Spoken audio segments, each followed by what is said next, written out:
Top quality और consistent performance के लिए सिर्फ सिल्वर पंप नाम याद रखना।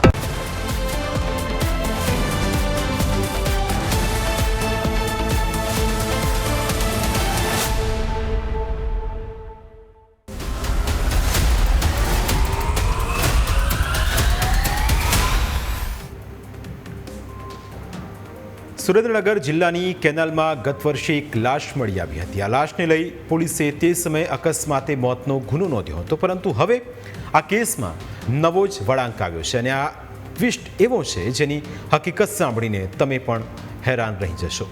વાત ઓક્ટોબર 2025ની છે। સુરેન્દ્રનગર જિલ્લાની એક કેનાલમાંથી એક પુરુષની લાશ મળી આવી। આ લાશ કોની છે અને કેવા સંજોગોમાં તેનું મોત થયું છે આ બાબતનો કોઈ ચોક્કસ ખ્યાલ નહોતો।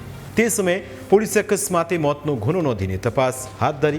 આ કેસનો ભેદ ઉકેલવાની કોઈ આશા ન હતી જણાતી, પરંતુ થોડા મહિના પહેલાં અમદાવાદ ક્રાઇમ બ્રાન્ચને બાતમી મળી।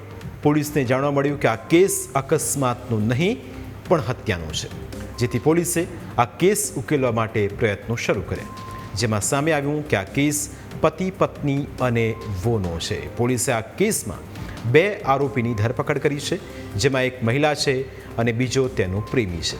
પોલીસના સકંજામાં રહેલી આ મહિલાનું નામ જાગૃતિ ગોસ્વામી છે અને પુરુષનું નામ કાંતિલાલ ઉર્ફે ભરત સાબરિયા છે। તેમના કારસ્તાનને જાણવા માટે ભૂતકાળમાં જવું પડશે। વર્ષો પહેલાં જાગૃતિ અને સુખદેવગીરી નામની વ્યક્તિના લગ્ન થયા। સમય જતાં એક દીકરો અને એક દીકરી થયા। બંનેનું લગ્ન જીવન ખૂબ જ સારું ચાલી રહ્યું હતું, પણ પતિ પત્નીની આ મજાની લાઈફમાં વો એટલે કે શાંતિગીરીની એન્ટ્રી થઈ। સવાલ અહીં એ થાય કે શાંતિગીરી અચાનક કેવી રીતે આવ્યું અને તે આ બંનેને કેવી રીતે જાણતો હતો? તો તેનો જવાબ એ છે કે શાંતિગીરી સુખદેવગીરીનો મોટો ભાઈ હતો, એટલે જાગૃતિ અને શાંતિગીરી વચ્ચે જેઠ અને ભાભીનો સંબંધ હતો। બંને ઘણીવાર એકબીજાને આમને સામને થયા અને એકબીજા સાથે મિત્રતા બંધાઈ। આ મિત્રતા પ્રેમમાં ગોઠવાઈ અને બંને એકબીજાને પ્રેમ કરવા લાગ્યા। આ પ્રેમ એટલો ગાઢ હતો કે એક દિવસ જાગૃતિ અને શાંતિગીરી ગામ મૂકીને ભાગી ગયા, જે બાદ ગામ અને સમાજમાં વાયુગય ફેલાઈ ગઈ। બાદમાં સુખદેવગીરીએ જાગૃતિ સાથે તમામ સંબંધ તોડી છૂટાછેડા અને જાગૃતિના દીકરા દીકરી પોતે જ રાખી લીધા। હવે જાગૃતિ અને શાંતિગીરી તમામ લોકોથી દૂર થયા। કોઈ એક ગામમાં પોતે ભાડે મકાન રાખી ત્યાં રહીને જીવન પસાર કરવા લાગ્યા હતા। જાગૃતિના પ્રથમ લગ્ન સમાજના રીતિ રિવાજ મુજબ સુખદેવગીરી સાથે થયેલા અને એ લગ્નથી અને એક દીકરો અને દીકરી હતા અને શાંતિગીરીના કૌટુંબિક સંબંધે જેઠ થતા હતા અને થોડાક સમયમાં બંને વચ્ચે લગ્નેતર સંબંધ થતા એ શાંતિગીરીને બંને ભાગી ગયા। શાંતિગીરીને જો એ પૂર્વ ઇતિહાસ છે પ્રમાણે શાંતિગીરીના પ્રથમ પત્નીથી એક દીકરી છે અને એની પ્રથમ લગ્નમાં એણે ડિવોર્સ લીધેલા છે અને બંને ભાઈઓ થાય શાંતિગીરી અને સુખદેવગીરી, પણ સુખદેવગીરી હાલ શાંતિગીરીની પ્રથમ લગ્નથી થયેલી દીકરી અને જાગૃતિ સાથેના જે પ્રથમ લગ્નથી થયેલા 2 સંતાનો દીકરો અને દીકરી એ 3 સાથે એકલો અલગથી રહેશે। આ કહાણીનો અંત આટલેથી જ નથી આવતો। આમાં મોટો ટ્વિસ્ટ આવવાનો હજુ બાકી હતો, કારણ કે ક્રાઇમ બ્રાન્ચના હાથે પકડાયેલી મહિલા જાગૃતિના જીવનમાં હજુ બીજો એક વોની એન્ટ્રી થવાની બાકી હતી। આખરે જાગૃતિની જિંદગીમાં ત્રીજા પુરુષની એન્ટ્રી કેવી રીતે થઈ તેની કહાણી પણ ફિલ્મી છે। શાંતિગીરી અને જાગૃતિનું જીવન સારી રીતે પસાર થઈ રહ્યું હતું, પરંતુ શાંતિગીરી ટ્રક ડ્રાઈવર હોવાથી વર્દી લઈને જાય તો 20-25 દિવસે પાછો ફરતો।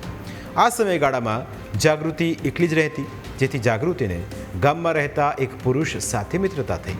આ પુરુષનું નામ એટલે કાંતિલાલ। કાંતિલાલે જાગૃતિના બીજા પતિ શાંતિગીરી સાથે દોસ્તી કરી લીધી, પરંતુ જ્યારે શાંતિગીરી બહાર જાય ત્યારે કાંતિલાલ અને જાગૃતિ એક થઈ જતા। એક માહિતી અનુસાર જાગૃતિના ગામના અનેક લોકો સાથે લગ્નેતર સંબંધો હતા। 7 તારીખે શાંતિગીરી ટ્રકની વર્દીમાંથી પાછો આવવાનો હતો, પરંતુ બીજી તરફ ઘડાઈ રહ્યું હતું તેની હત્યાનું ષડયંત્ર। બંને લાંબા સમયથી એવું વિચારતા હતા કે શાંતિગીરીને વચ્ચેથી હટાવી દેવો છે। આ કાર્યમાં જાગૃતિએ યુનુસ નામના એક વ્યક્તિને પકડ્યો અને તેને સોપારી આપી કે શાંતિગીરીને મોતને ઘાટ ઉતારવાનો છે। યુનુસે જ્યારે શાંતિગીરી સૂતો હતો ત્યારનો ફોટો પાડીને જાગૃતિને બતાવ્યો કે તેની હત્યા કરી નાખી છે. આવું ખોટું બોલીને જાગૃતિ પાસેથી યુનુસે 25,000 રૂપિયા મેળવી લીધા. પણ બીજા દિવસે જ્યારે જાગૃતિએ શાંતિગીરીને જીવતો જોયો ત્યારે તેના પગ નીચેથી જમીન સરકી ગઈ. તેને ધ્રાસકો લાગ્યો. આખરે જાગૃતિએ કાંતિલાલની મદદથી શાંતિગીરીને મારવાનું શરૂ કર્યું. શાંતિગીરીએ બચવાના ખૂબ પ્રયત્નો કર્યા, પણ કાંતિલાલે શાંતિગીરીનું ગળું દબાવ્યું અને જાગૃતિએ મોઢું દબાવ્યું. આ રીતે બંનેએ મળીને શાંતિગીરીને મોતને ઘાટ ઉતાર્યો. પણ વાત આટલેથી નથી અટકતી. હવે આ કહાણીમાં એક નવા કિરદારની એન્ટ્રી થાય છે. દીપક ઉર્ફે મુન્નો, જે જાગૃતિના પ્રેમમાં પાગલ હતો, તેનો ફાયદો ઉપાડી જાગૃતિએ દીપકને આ લાશ છુપાવવામાં સામેલ કર્યો. જાગૃતિ પ્રત્યે આકર્ષણ હોવાથી દીપકે લાશ છુપાવવામાં મદદ કરી. દીપકે ખોટું બોલીને તેના કોઈ મિત્રની કાર મેળવી અને ત્યારબાદ લાશને સગે વગે કરી. આરોપીઓએ નક્કી કરેલું હતું કે જો કોઈ શાંતિગીરી વિશે પૂછે તો એવું કહેવાનું કે તે તો વર્દી માટે બહાર ગયું છે. પરંતુ જે દિવસે પોલીસના હાથે શાંતિગીરીની લાશ લાગી તે દિવસથી જ જાગૃતિ અને કાંતિલાલના હોશ ઉડી ગયા. આખરે પોલીસે આ કેસનો ભેદ ઉકેલી નાખ્યો અને બંનેને જેલના સળિયા પાછળ ધકેલી દીધા. પ્રાઇમ 9માં સમય થયો છે બ્રેકનો. બ્રેક બાદ અન્ય મુદ્દા વિશે વાત.